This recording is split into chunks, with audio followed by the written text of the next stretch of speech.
सिंध धरती ते जन्म वठंदड़ खेरपुर जाओ नौजवान Asif Ali Nizamani world fastest typist online में 1 मिनट में 202 अखर टाइप करे दुनिया के हैरान करण सां गॾोगॾु गिनीज़ बुक में नालो लिखाए वर्ल्ड रिकॉर्ड कायम करे वरितो। जॾहिं त नौजवान दुनिया जो मुख़्तलिफ़ 5 ॿोलियुनि सिंधी, उर्दू, अरबी, फारसी, इंग्लिश जा अखर टाइप करण ते अबूर रखे थो, इन सां गॾु दुनिया में नालो कमाईंदड़ नौजवान अखियुनि ते पटी ॿधी बि आसानीअ सां साॻी रफ़्तार में टाइप करे सघे थो। नौजवान अदब ऐं शाइरीअ सां बि पिणु इश्क रखे थो। हिन सवें तादाद में मशहूरु मारूफ़ लेखकनि, अदीबनि, शाइरनि जा किताब पिणु कंपोज़ कया आहिनि। हिन वक़्तु नौजवान हुक्मराननि जे नज़र अंदाज़ीअ करण सबबि प्राइवेट स्कूल में नौकरी करे रहियो आहे। नंढे लाइ इहो शौक़ु हूंदो त माण्हू अख़बारूं पढ़े, कंपोज़ करे, मज़मून जेके अख़बारुनि में छपजनि था उहे कंपोज़ करे। पोइ कंपोज़ कंदे कंदे हिकिड़ो शौक़ु पैदा थी वियो। जॾहिं शौक़ वारी लेवल खे क्रॉस कयोसीं त रोज़ीअ जो ज़रियो बणियो। रोज़ीअ जे ज़रिए ते हींअर आहियूं, यानी कि इन सां रोज़ी रोटी जो आहे। पोइ इहो शौक़ु पैदा थियो त हिकिड़ो दोस्त आयो, साईं ज़मीर लाशारी, मुंहिंजो मोहसिन आहे, उस्तादु आहे। उन्हनि चयो त तव्हां Guinness book of the world records में अप्लाई कयो। तव्हांजी जेका 5 ॿोलियुनि में टाइपिंग जी स्पीड आहे उहा गैर मामूली आहे, तव्हां Guinness book of the world records में अप्लाई कयो। पोइ उन्हनि जे इनिशिएट खे जेको आहे सो मदे नज़र रखंदे मूं Guinness book of the world records में अप्लाई कयो। अल्हम्दुलिल्लाह उन्हनि पंहिंजी वेबसाइट ते रखियो आहे, उन्हनि पंहिंजे इदारे में रजिस्टर्ड कयो आहे ऐं उन्हनि चालान बि ॾिनो आहे जेको मूं यूनाइटेड किंगडम में जेको आहे उहो पे कयो आहे। ऐं उनखां अलावा हींअर टाइपिंग मुंहिंजो पैशन आहे। राति जो सुम्हंदो आहियां त बि आङुरियूं निंड में हलंदियूं आहिनि, टाइपिंग कंदो आहियां। निंड में बि टाइपिंग हलंदी आहे त मां टाइपिंग कयां थो, हलंदो आहियां त बि टाइपिंग हलंदी आहे, घुमंदो आहियां त बि टाइपिंग हलंदी आहे। सो हाणे इहो मुंहिंजे लाशऊर में हिकिड़ी शइ अची वई आहे त माना इहा करणी आहे। साईं तमामु घणी सराही थी रही आहे। 202 वर्ड्स जेको आहे पर मिनट मुंहिंजी सिंधी में स्पीड आहे। सिंधी अक्सर माण्हू तव्हां ॾिठो हूंदो त कीबोर्डनि ते कीबोर्ड जेको आहे उन ते सिंधी लिखियलु न हूंदी आहे। सो सिंधी यादि करणी पवंदी आहे। उन में 52 अल्फ़ाबेट हूंदा आहिनि ऐं उन ते तव्हां अखियूं जेको आहे सो पंहिंजो ॿधराए करे, पटी ॿधराए करे टाइप कयो। इहा हिकिड़ी गैर मामूली ॻाल्हि आहे। सो Guinness book of the world records जेको आहे उहो ऑफिशियली अमेज़िंग आहे। माना हैरत में विझंदड़ शयूं जेको आहे सो उते रजिस्टर्ड थींदियूं आहिनि। सो अखियुनि खे ॿधी करे टाइप करणु हिकिड़ी हैरत वारी ॻाल्हि आहे। उन्हनि जे लाइ उन्हनि मूंखे पंहिंजी वेबसाइट ते रजिस्टर्ड कयो आहे। सो दुआ कयो त इहे 6 वर्ल्ड रिकॉर्ड आहिनि। 5 वर्ल्ड रिकॉर्ड जेके आहिनि उहे ॿोलियुनि जा आहिनि। हाणे मां ॿोलियुनि ते अचां थो। सभ खां पहिरियां जेको सिंधी जो मुंहिंजो वर्ल्ड रिकॉर्ड आहे उन में आऊं सिंधी ॿोली ऐं ढाटकी ॿोली कंपोज़ कंदो आहियां, जंहिंमें मुंहिंजी स्पीड 202 वर्ड्स पर मिनट आहे। हाणे अचूं था उर्दू ॿोली ते। हलो उर्दू ॿोली थी वई। उर्दू ॿोली में ॿियूं सारियूं काफ़ियूं ॿोलियूं आहिनि। पंजाबी आहे, कश्मीरी आहे, ब्रोइकी आहे, बलोची आहे, तव्हां पख्तून वारनि जी ॿोली आहे। काफ़ी सारियूं ॿोलियूं आहिनि। उर्दू में उहे ॿोलियूं अची थियूं आहिनि जेके आऊं अखियुनि खे पटी ॿधी करे टाइप करे सघां थो। अरबी आहे, फारसी आहे ऐं उनखां ॿियो अलावा दुनिया में सभ खां वधीक किताब कंपोज़ करण जो जेको आहे सो एज़ाज़ आहे, जेके उहे सॉफ्ट कापी में बि मूं वटि मौजूदु आहिनि ऐं हार्ड कापी जी सूरत में मौजूदु आहिनि, जेके कॉम्पिटिशन में खणी वञिबा। ऐं उनखां अलावा दुआ कयो त वर्ल्ड रिकॉर्ड थिए। पंहिंजी सिंध जो नालो आहे, पंहिंजे मुल्क जो नालो आहे, पाकिस्तान जो नालो आहे ऐं इन सां नौजवाननि में उत्साह पैदा थींदो त भई हिकिड़े आसिफ निज़ामानी जो जेकॾहिं वर्ल्ड रिकॉर्ड थियो आहे त असांजो छो न थियो आहे। सो हिकिड़ी इंस्पायरेशन जो हिकिड़ो सिलसिलो जुड़े थो पियो ऐं नौजवाननि में हिकिड़ो कमु करण जो अञा बि वधीक शऊर पैदा थिए थो। पाण सिंधी आहियां। सो हाणे मां नथो सम्झां त इंडिया में या को अमेरिका में अहिड़ो को सिंधी हूंदो जेको सिंधी टाइपिंग जे लाइ, छाजे करे त इहो हिकिड़ो प्रैक्टिस जो कमु आहे, मुसलसिल महिनत जो कमु आहे। ईअं न आहे त भई माण्हू जेको आहे सो माना हिकिड़ो ॾींहुं टाइप करे ऐं 2 ॾींहंनि खां पोइ वर्ल्ड रिकॉर्ड ते पहुचंदो। न, ईअं कॾहिं बि न आहे। मूं 8 सालनि जी उमिरि खां इहो कमु शुरू कयो आहे। हींअर मुंहिंजी उमिरि 28 साल आहे। सो इन सॼे अमल खे जेको आहे सो मूं बालक पिणे खां, बालक वईअ खां शुरू कयो आहे ऐं अल्हम्दुलिल्लाह हींअर Guinness book of the world records ताईं ऐं पहुतो आहियां। काफ़ी सारा तहक़ीक़ी जर्नल्स आहिनि, तहक़ीक़ी जरीदा आहिनि जेके मुख़्तलिफ़ इदारनि पारां, शाह अब्दुल लतीफ़ यूनिवर्सिटी पारां, सिंध यूनिवर्सिटी पारां, Sukkur institute of business administration IBA, Sukkur IBA तरफ़ां काफ़ी अॻु में साईं निसार सिद्दीकी साहिब जे दौर में जर्नल्स हुआ, उहे कयासीं।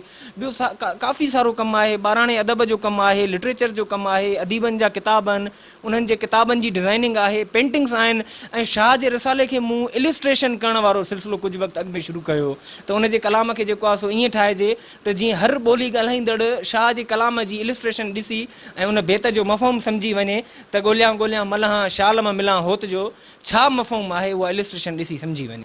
PhD करणु पियो वञा।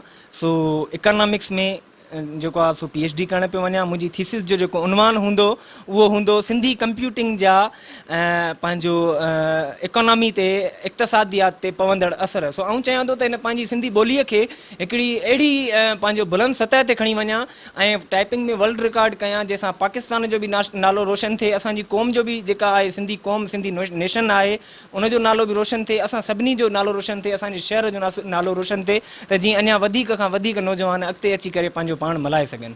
ऐं जीअं ई निकिरंदो आहियां ॿाहिरि त वञे वधो टाइपिंग वारो, सो अक्सर मूंखे सॼो शहर सुञाणींदो आहे टाइपिंग वारे जे नाले सां। सो आऊं शहर में निकिरंदो आहियां, हिकु माण्हू ॿियो माण्हू टियों माण्हू मिलंदा आहिनि, ॾाढो उत्साह मिलंदो आहे, ॾाढी इंस्पायरेशन मिलंदी आहे, ॾाढी ख़ुशी थींदी आहे त भई जेको कमु कयो आहे उन कम जी हाणे मोट मिले थी पई, उन कम जी आहिस्ते आहिस्ते मोट मिले थी। मूं अॼु खां 20 साल अॻु में कमु शुरू कयो जॾहिं आऊं 8 सालनि जो हुयुसि, हींअर आऊं 28 सालनि जो आहियां। सो इहा हिकिड़ी ॻूढ़ी तपस्या आहे, हिकिड़ो ॻूढ़ो इतिहास आहे। इन ॻूढ़े इतिहास खां पोइ माण्हू पची रास थो थिए ऐं पोइ जेको आहे ॾिसो था न फल जॾहिं तयारु थी वेंदो आहे त पोइ उहो केतिरो लज़ीज़ हूंदो आहे, त पोइ उहो तमामु घणो अज़ीज़ थिए थो। ऐं हिन वक़्त ताईं आऊं तक़रीबन 1093, हाणे थुले लेखे में त पोइ चवंदा आहियूं 1100 किताब अॼु ॾींहं ताईं मूं कंपोज़ कया आहिनि। 1093 1100 किताब कंपोज़ कया आहिनि, जंहिंमें सिंधी अदबी बोर्ड जा किताब आहिनि, पोपट पब्लिशिंग हाउस, सिंधी का साईं खे चवां, उन खां अलावा माए पब्लिकेशन आहे, काछो पब्लिकेशन आहे, अमरता आहे, उन्हनि खां अलावा मूं काफ़ी सारा टाइटल्स डिज़ाइन कया आहिनि, 12 पेपर, स्कूलनि जा पेपर, तमामु घणो कमु कयो आहे, रिसाला, मैगज़ीन्स, रिसर्च जर्नल, ब्रोशर। हींअर आऊं ॿाहिरनि मुल्कनि सां बि कमु कयां थो, यूनाइटेड स्टेट्स आहे, Sindhi association of north America आहे साना, उन्हनि सां बि कमु कयां पियो। फ्रीलांसिंग जो कमु आहे, सिंधी अदब जो कमु आहे, लिटरेचर जो कमु आहे, ट्रांसलेशन जो कमु आहे, उनखां अलावा कैलीग्राफी में पेंटिंग वारे आर्ट वर्क वारे पासे ॾे था अचूं त तमामु घणो कमु आहे। आर्ट वर्क में पेंटिंग आहे, कैलीग्राफी आहे, सिंध में हींअर नओं कमु मुतारिफ़ करायो आहे इलिस्ट्रेशन्स जो, उहो बि हींअर कयां पियो। ऐं उनखां अलावा जेके असांजा आम रवाजी जेके अदीब आहिनि, जेके बि अदीब आहिनि सखर खेतपुर जा, उन्हनि जा टाइटल्स वग़ैरह हूअं ॿाहिरि डिज़ाइन थींदा हुया कराची में, उहे सभु हींअर हिते पिया थियनि। सो अल्हम्दुलिल्लाह ॾाढो बहितरु। बाक़ी आऊं मुसलसिल कंहिं महिल लैपटॉप ते, कंहिं महिल कंप्यूटर ते, कंहिं महिल मैकबुक ते पियो कमु कंदो आहियां, कंहिं महिल कहिड़े पंहिंजो शाइर जी कैलीग्राफी कई, कंहिं महिल कहिड़ो बालक अदब ते कमु कयो, या ॿाराणो को गीत ठाहियो, को ॿाराणो नज़म ठाहियो। यानी कि हिकिड़ो दिलि में इहो मक़सदु आहे, इहो मंशूर आहे त कमु ऐं सिर्फ़ु कमु, यानी कि कमु करे पंहिंजो पाण मञाइणो आहे। सो इहो जज़्बो आहे, इहा ॾात आहे। सो तव्हां जेके बि सामाईन आहियो, ॾिसंदड़ आहियो, मां इहो ई चवंदुसि त पंहिंजे पाण खे मञायो, पर इन सूरत ते कमु ऐं सिर्फ़ु कमु। नौजवाननि खे इहो ई चवंदुसि त कमु ऐं सिर्फ़ु कमु, उहो कमु ऐं सिर्फ़ु कमु ते यकीन रखंदा, मंज़िल हिकु न हिकु ॾींहुं उन्हनि जा क़दम चुमंदी। मां सिंधी जे नौजवाननि खे इहो चवंदुमि त उहे फ़ारिग न वेहनि, वांदा न वेहनि, हिकिड़ो मिंट बि जेकॾहिं आहे त पंहिंजो कमु कनि, उन सां छा आहे त उन्हनि जी अर्निंग बि थींदी। हींअर जेको दौरु हली रहियो आहे उहो ॾाढो ॾुखियो दौरु हली रहियो आहे। नौजवाननि खे इहो चवंदुमि त कंप्यूटिंग वारी फील्ड न अचनि, इन्हनि सां इहो आहे त संदनि लिटरेचर ॾांहुं, अदब ॾांहुं, लिखण ॾांहुं वधंदो, ऐं उनखां अलावा उन्हनि जी चङी ख़ासी जेको आहे सो कमाई बि थींदी। स्कूल जे उस्ताद जो चवणु आहे त नौजवान ड्यूटी मुकमल पाबंदीअ सां कंदो आहे। असांजे स्कूल में ITA जे शोबे जो इंचार्ज आहे। अल्हम्दुलिल्लाह, जंहिं वक़्तु माना आसिफ़ निज़ामाणी असांखे ॿुधायो त जेको मुंहिंजो नालो गनीस बुक में शामिलु थी वियो आहे, त हुन वक़्तु यकीन कयो जेको आहे असांखे एतिरी माना तमामु घणी ख़ुशी थी, जो जीअं माना ईअं असां महसूसु कयोसीं ॼण जेको आहे असांजो हिकिड़ो माना घर जो भाती जेको आहे तमामु कामयाबी जे मंज़िलनि ताईं पहुची वियो हुजे। ऐं तमामु घणी ख़ुशी थी। असांजा जेके छोकिरा शागिर्द हुआ उहे बि तमामु घणो ख़ुशि थी रहिया हुआ, ऐं बार बार जेको आसिफ़ निज़ामानी साहिब जिन खे जेको आहे मुबारकूं ॾेई रहिया हुआ। ऐं असांखे बि माना जेको आहे तमामु दिलि सां ख़ुशी थी, जॾहिं जेको आहे मां हिनखे उहे लफ़्ज़ ॿुधायां पोइ तक़रीबन जेकॾहिं को सिफ़ो यानी जेको आहे 200 जेके वर्ड्स हूंदा आहिनि जेका मां महसूसु कया आहिनि त उहो हिकिड़े मिंट में पूरा थो करे वञे।